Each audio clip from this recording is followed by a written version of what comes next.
Hello and welcome to another Woots Up. I know it hasn't been 3 or 4 months. It's kind of scary, but I found an easier editing software that I don't have to spend 6 years trying to get up over the learning curve on. The problem with playing with professional video or photo editing software is that they have a really steep curve. I used to be pretty proficient in Photoshop back when I was going to commercial photography school, but that's a long time ago. And time has moved on, and we weren't a videography school, so it didn't really help much with having learned Photoshop. But in any case, so this week's update, we have some news on the Beetle, we have some news from new tools for the shop, and we have some new pieces to go in the shop. Not really tools, but helpful nonetheless. So let's get to it.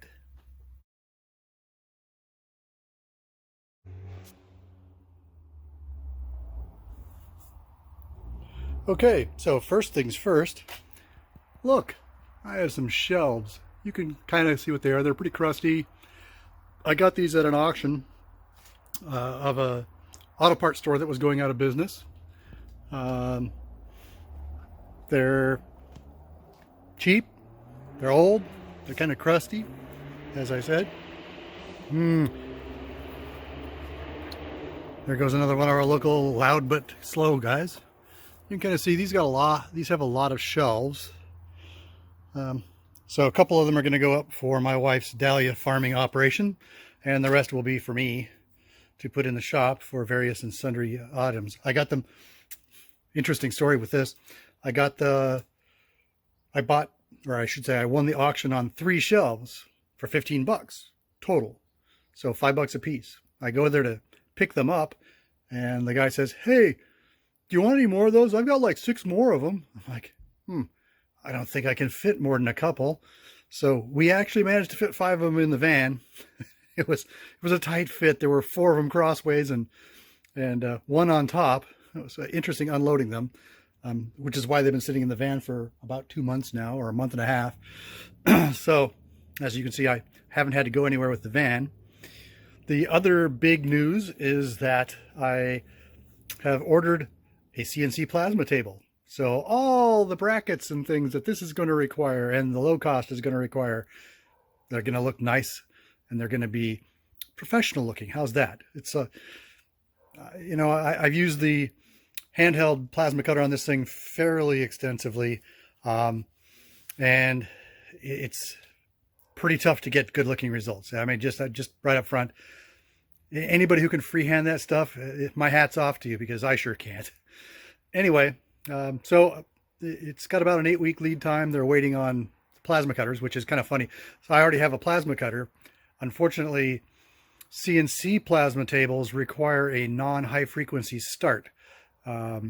The high frequency start messes with the CNC electronics. And of course, the one I already have has a high frequency start. So in some ways it's good, because that way I don't have to dismember the CNC plasma table to go do freehand work on the Beetle or whatever. But it added about $800 to the cost.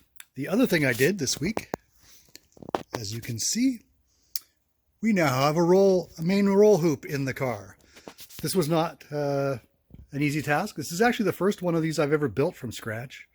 So it'll be interesting to see how it goes. This is, while it's the most critical bar, it's also the easiest, because it's just got flat ends on it. Pretty much all of the rest of the bars will be not only bent, but they'll be fish-mouthed as well, which adds another level of complexity to them. It'll be interesting to see. You just basically cut it, oversize, and sneak up on it. This is basically how it works. That bar was not my first effort. This was my first effort. Trying to use the bender, and I not only did I bend the first bend the wrong direction, but then I bent the second direction off of the line off of the center line, actually, instead of off of the line for the bend. And I was going the wrong way anyway, so it wouldn't have worked. But, you know, that's about an $80 piece of tubing right there. Fortunately enough, I can still cut it up and make a lot of other things. There's a whole bunch of stuff that's that long or less than the legs, and I'll probably even use this small piece on the bottom too. I'll just cut the corners off of it. But anyway, that's kind of the update. We didn't really do anything on the low cost this week because we were messing around with the Beetle and shelves and stuff like that. So nothing really to report there. Anyway, have a good evening, and we will see you later.